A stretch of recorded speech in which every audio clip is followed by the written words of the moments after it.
You wonder. You just really wonder if they're listening or they had this in the plans right from Jump Street just to keep on. I've been talking about technocrats forever. We had plutocrats, we had aristocrats, we had robber barons. It's the same thing, but just a different day with a different name. Well, they've been doing the same thing in China, so they figured they'll roll it out here and see how it works. All right, that's one way to get things kicked off here live from Studio 6B. Again, it's a Friday night.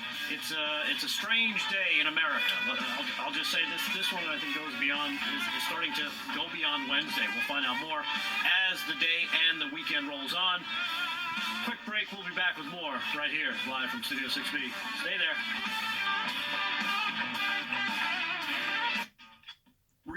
And on all the socials, please find us LFS6B. Put that in the search and like, share, and hopefully we'll be here on Monday as well. We'll see. Yeah. So you want to get to this Lindsey Graham thing? We'll get to the Lindsey Graham thing, but I wanted to continue on from what we were talking about in the first segment, which is again the president being suspended permanently from Twitter. Facebook is locking down. Apple is taking down Parler off the Apple Store. Google Play has suspended Parler from the store. YouTube has just flushed out Steve Bannon's War Room account. I think MySpace is still available, so we can go there. That'll be a nice place to set up for 7 or 8 people to find us. But there was something interesting that. And again, when we talk about what we're seeing happening here, it's that feeling of being emboldened, right? Oh yeah, the cat's away, the mice will play. Right, the left now feels emboldened. You've got Vice President Biden, who I'm still not going to call president, calling Trump supporters terrorists. So there's about 80 million terrorists in the country.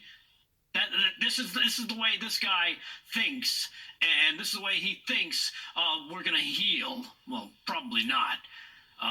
It's called resist. Get ready for it. In the meantime, though, as well, listen to how the news was reacting, because again, this is what leads us down this road for these tyrants, not only the big tech tyrants, but the deep state media tyrants who are now also in full effect. Their talking heads are going bananas. Bananas. And again, like I said yesterday, they're the ones that normalize political violence. They made it okay. So the fault is theirs. But let's play this compilation. And you tell me if this sounds like healing. Donald J.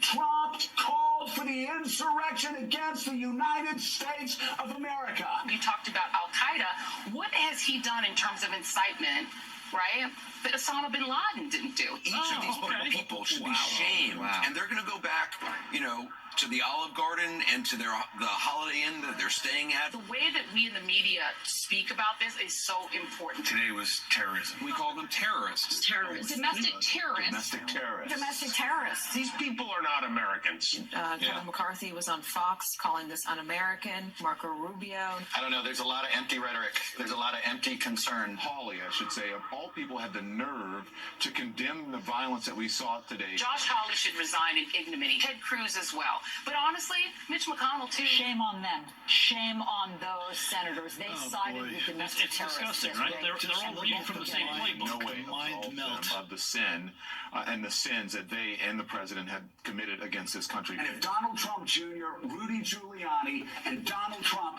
are not arrested today for insurrection and taken to jail and booked. It was encouraged by our Republican colleagues, and that is why every single one of them, especially because they have been the ones trying to steal this election, that's why we are calling for them to be removed. But then Trump supporters come in and you open the fucking doors for them. You open the doors for them and let them breach the people's house. Of course, that was the mind explosion of Joe Scarborough on MSNBC, him and Mika. Why do you think the Viking guy was so prominently displayed everywhere throughout it all? Just think about how easily he was served up for everybody. And now the big media news is, and PolitiFact and Politico and all these ridiculous rags who just regurgitate each other's silly verbiage, that this guy was a QAnon, a leader of QAnon, and that he was part of the right-wing groups. And so look at this right. You have the super white guy who's the caricature of every demented Trump fan and every delusional leftist head. Right. So they just create this caricature that they feed it to us. So you're gonna tell me this guy wasn't an actor? It's a cartoon. It's to me it's nonstop. And you know what? And there's another person, I guess, that was we noticed. Stage picture number 9 there, G. Take a look at this guy. Tell me. Yeah, no problem. But this is one of the guys. Yeah, they found him featured pretty prominently as well. And look who he is. Front and center man in some of these photos is a known Antifa protester from Minnesota. It's been confirmed. This guy is not a supporter of the president. He's not a supporter of this country, as a matter of fact, because he's pro-fascism. Yeah. And we are not. So there's another one. Also, G, we have some clips, and I'm sorry I'm going through this now. We're kind of doing this on the fly because everything's kind of flowing here.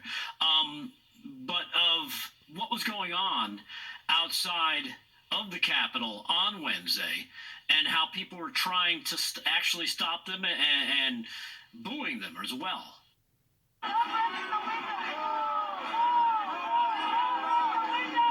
soon as somebody started bashing a window, that's when the crowd turns. Why do you think every conservative can't be on social media now to show the truth, or a different version of this narrative that they're Sure, they can post all their videos showing the real truth. Exactly right. He's yelling at the guy who's all dressed in black and covered up totally about breaking the window.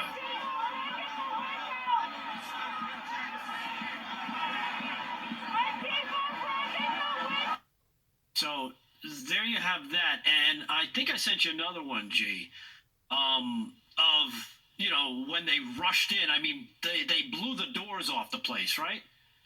Did I send that to you, G? Oh yeah. Now, stop it right here, real quick.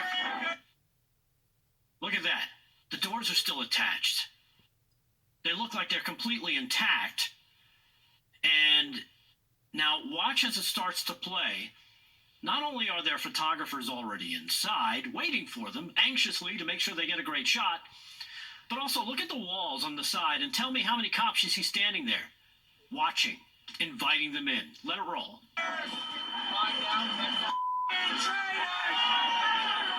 Just walking in.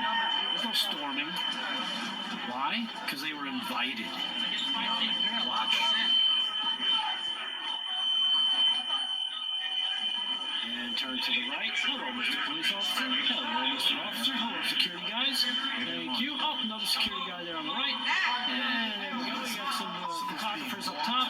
Hey, everybody's just walking right in. Interesting. Doors are still on hinges. Windows are still not broken. Look at this guy. This guy's being escorted up. He's got his hand around the back. This guy's a security guy walking him up. Then we have the photo op.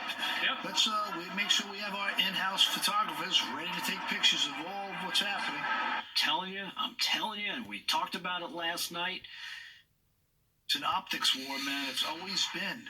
Yeah. It's always been. I was just going back and I was reading some of the Federalist Papers, and I was just looking at I was reading Hamilton's book. I was trying to go back, and I'm watching how they were talking about how the importance of propaganda was back then as well. Right. The way they would leave leaflets in every pub, the way they would drop papers and notes, and the way they would control the presses at times, and they would it's nonstop. It's just been like this forever. And what's scary is it looks like as the conservative side, people who supported this president here, President Trump, as we're moving forward, we might be relegated to that once again, leaving pamphlets and leaflets and visiting pubs to reach out to people because we're going to be cut off. Yeah, we're going to be cut off from the new town square known as social media.